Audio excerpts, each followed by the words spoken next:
여러분 안녕하십니까? 광주 MBC 뉴스데스크입니다. 5.18 시민군은 북한군이다. 택시 운전사 김사복 씨는 빨갱이다. 이렇게 악의적인 비방으로 징역형을 선고받은 지만원 씨가 법정을 나오자마자 또 거짓 주장을 늘어놨습니다. 5월 단체는 이래서 법정 구속이 필요했다며 지금이라도 사회에서 격리시켜야 한다고 주장했습니다. 남궁욱 기자의 보도입니다. 빨갱이 판사가 하면은 무조건 유죄고, 그러니까는 오늘 이 판사는 5.18이 민주화 운동이라고 확실히 믿는 인간이라고. 5.18을 왜곡하고 비방한 죄로 실형 선고를 받은 지만원 씨가 법정에서 나온 뒤 자신이 운영하는 인터넷 사이트에서 한 말입니다.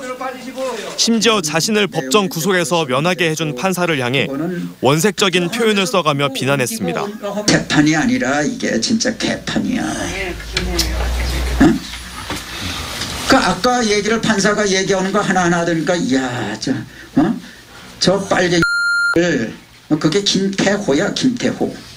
자신은 어제 재판에서 무죄를 받을 거라 확신했다고도 덧붙였습니다. 내가 무죄 받으러 오겠구나.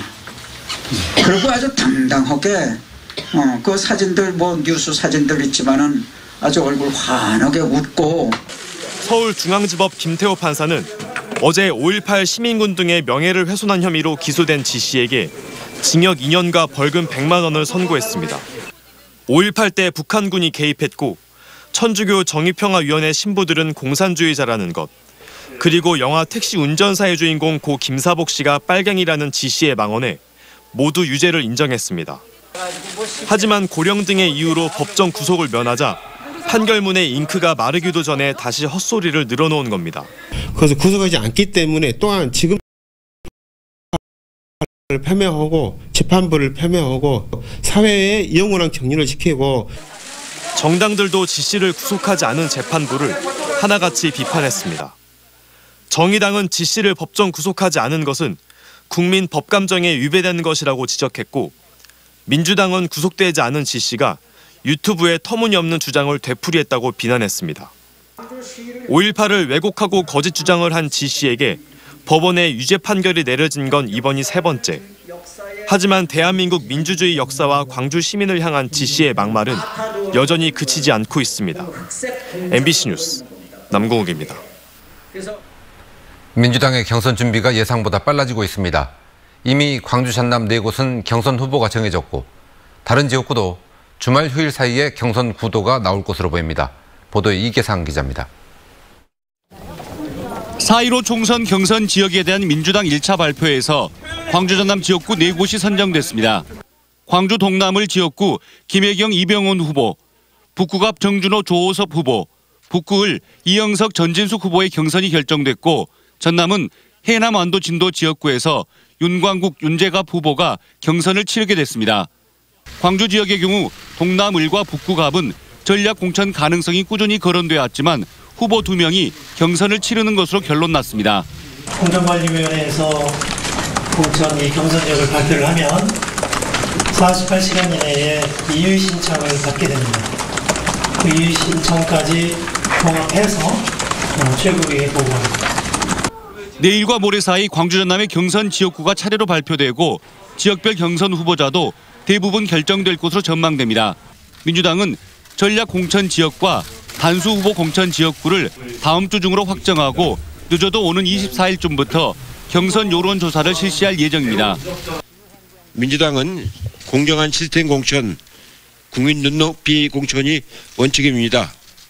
광주의 경우 여론의 역풍 등을 고려해서 전략 공천이 사실상 어려워지는 분위기고, 전남은 선거구 획정 상황과 지역구별 후보 경쟁력 등을 종합적으로 판단해서 한두 곳 정도 전략 공천할 가능성이 높은 것으로 분석됩니다. MBC 뉴스 이계상입니다.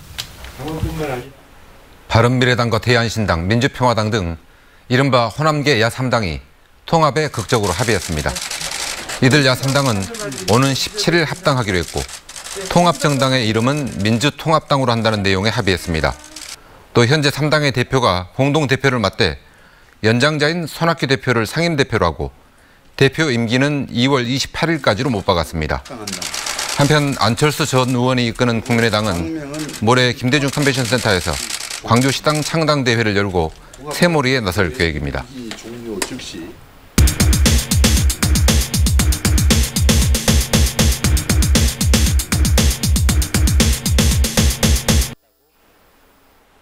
성매매 범죄는 일단 단속이 잘 안 되지만 단속에 적발돼도 제대로 처벌이 안 됩니다. 이러다 보니 성매매 업소들이 단속에 걸려도 자리만 옮겨가면서 배짱 영업을 계속하고 있습니다. 우종훈 기자가 취재했습니다. 성매매 업소에 대한 경찰 단속 후 업소를 소개하는 인터넷 사이트를 다시 들어갔습니다.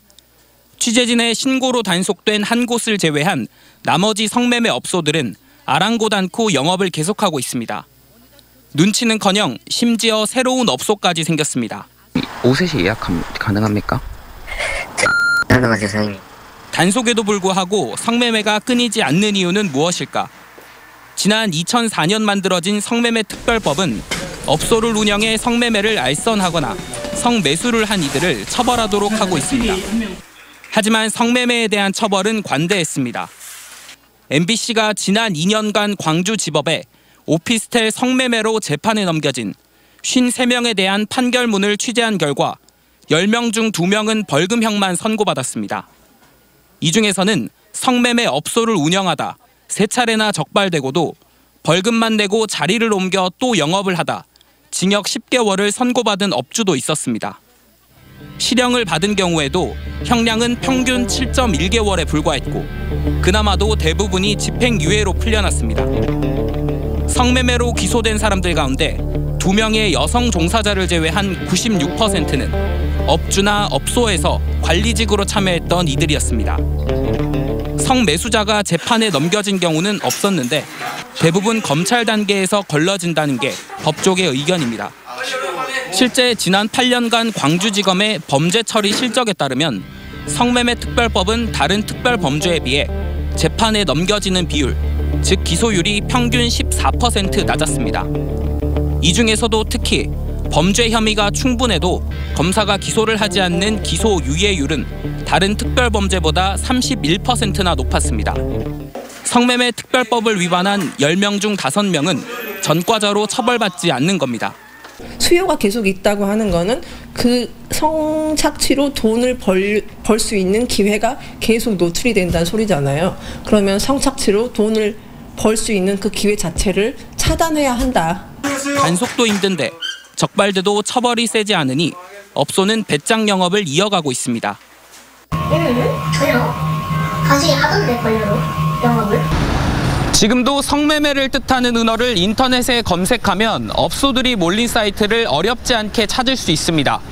누구나 범죄인 줄 알지만 묵인되고 있는 성매매. 지금이라도 당국의 잦은 단속과 강력한 처벌이 필요해 보입니다. MBC 뉴스 우종은입니다.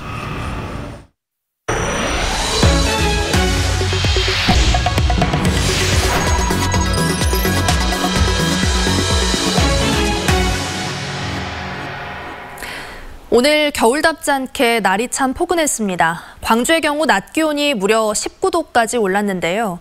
이대로 봄이 오나 싶지만 일요일부터는 다시 추워진다고 합니다. 또 올겨울 첫 폭설도 예보돼 있습니다. 보도에 이다솔 기상캐스터입니다. 오늘 봄이 성큼 다가온 듯 날이 매우 포근했습니다. 날씨가 봄날처럼 따뜻해서요. 기분이 너무 상쾌해요. 그래서 오늘 손주랑 그리고 딸들이랑 남편이랑 해서 바람 쐬고 햇볕을 좀 쐬고 싶어서 나왔어요. 특히 한낮에는 강한 볕이 내리쬐면서 가벼운 옷차림으로 운동을 해도 땀이 날 정도였습니다. 오늘 준비 운동 10분 정도밖에 안 했는데 너무 더워가지고 오늘 좀 더운 것 같아요, 확실히. 오늘 광주의 최저 기온은 4.6도, 최고 기온은 19.8도로 종일 평년 기온을 크게 웃돌았습니다. 특히 낮 기온은 4월 초중순에 해당하는 수준으로 계절을 2달이나 앞서며 올겨울 들어 가장 높은 기온을 보였습니다. 토요일인 내일도 기온이 높게 올라서 날이 참 봄 같다 느껴지실 텐데요. 방심하면 안 되겠습니다. 일요일부터는 날이 갑자기 한겨울로 급변하겠습니다. 토요일인 내일 아침 기온은 오늘보다 더 오르겠고 낮 기온도 오늘만큼이나 높게 오르겠습니다. 하지만 일요일 낮 기온은 4도 안팎으로 크게 떨어지겠고 설상가상으로 많은 눈도 예보돼 있습니다. 16일 일요일부터 대륙 고기압이 확장하여 우리나라로 접근하면서 차가운 북서풍이 불어 기온이 큰 폭으로 떨어지겠습니다. 15일 밤부터 16일 아침까지 저기압의 영향으로 비가 오겠고 16일 밤부터 18일 오전까지 서해상에서 만들어진 눈구름의 영향으로 눈이 오겠습니다. 특히 일요일 밤부터 월요일 오전 사이 최고 20cm 안팎의 많은 눈이 내려 쌓이면서 대설특보가 발표되는 곳이 있겠습니다. 들쑥날쑥한 기온 변화와 함께 올겨울 첫 폭설이 예상되는 만큼 주말 야외 활동이나 교통안전에 각별한 주의가 필요합니다. MBC 뉴스 이다솔입니다. 광주 지역 코로나19 감염증이 8일 연속 추가 확진자 없이 점차 진정 국면을 맞고 있습니다. 광주시에 따르면 16번째와 18번째 확진자 모녀의 접촉자 458명 가운데 177명이 특별한 증상을 보이지 않아 격리 해제됐습니다. 접촉자 가운데 199명이 코로나19 진단검사를 의뢰했지만 모두 음성 판정을 받은 것으로 집계됐습니다. 광주시 보건당국은 광주 21세기 병원과 광주시 소방학교에 격리된 60명이 별다른 증상을 보이지 않을 경우 오는 20일 0시를 기해 격리 해제할 계획입니다. 코로나19 확산에 따른 기아자동차 광주 공장의 생산 차질이 다음 주에도 계속될 전망입니다. 기아자동차 광주 공장은 부품 공급에 차질이 계속되면서 지난 10일부터 생산 중단에 들어간 3공장의 봉고 트럭 라인이 오는 19일까지 멈춰설 예정이라고 밝혔습니다. 하지만 주력 차종을 생산하는 1공장과 3공장은 지난 12일부터 정상 가동에 들어갔고 2공장도 오늘부터 생산을 재개했습니다. 200억 원이 넘는 회사 돈을 횡령한 혐의로 기소된 지역 기업의 전 경영진들이 실형을 선고받았습니다. 광주지방법원 형사 11부 송가벽 부장판사는 횡령 등의 혐의로 기소된 세화 IMC의 전 대표 임모 씨와 임 씨의 아들, 그리고 전직 임원인 강모 씨에게 각각 징역 3년에서 5년을 선고했습니다. 이들은 지난 2013년부터 5년 동안 하청업체 거래 대금을 부풀리거나 공장 신축 대금을 유용하는 수법 등으로 회사 돈 270억 원을 횡령한 혐의로 기소됐습니다. 자유한국당이 이종명 의원을 제명한 것에 대해 5월 단체들이 꼼수 정치라고 비판했습니다. 5.18 기념재단 등 5월 세 단체는 5.18을 폭동으로 왜곡한 이 의원이 자유한국당에서 제명된 것은 이 의원을 미래한국당으로 보내 국고보조금을 더 받기 위한 꼼수라고 비판했습니다. 그러면서 이 같은 일을 막기 위해서는 역사왜곡처벌법을 서둘러 제정해야 한다고 강조했습니다. 지난달 광주 전남 지역 수출이 크게 줄어 무역수지 흑자도 대폭 줄었습니다. 광주 본부세관이 발표한 수출입 동향에 따르면 지난달 광주 전남 지역의 수출은 36억 8천만 달러로 전년보다 12.3% 감소했고 수입은 33억 2천 달러를 기록했습니다. 이에 따라 무역수지는 지난해보다 62.5%나 감소한 3억 6천 5백만 달러의 흑자를 기록했습니다.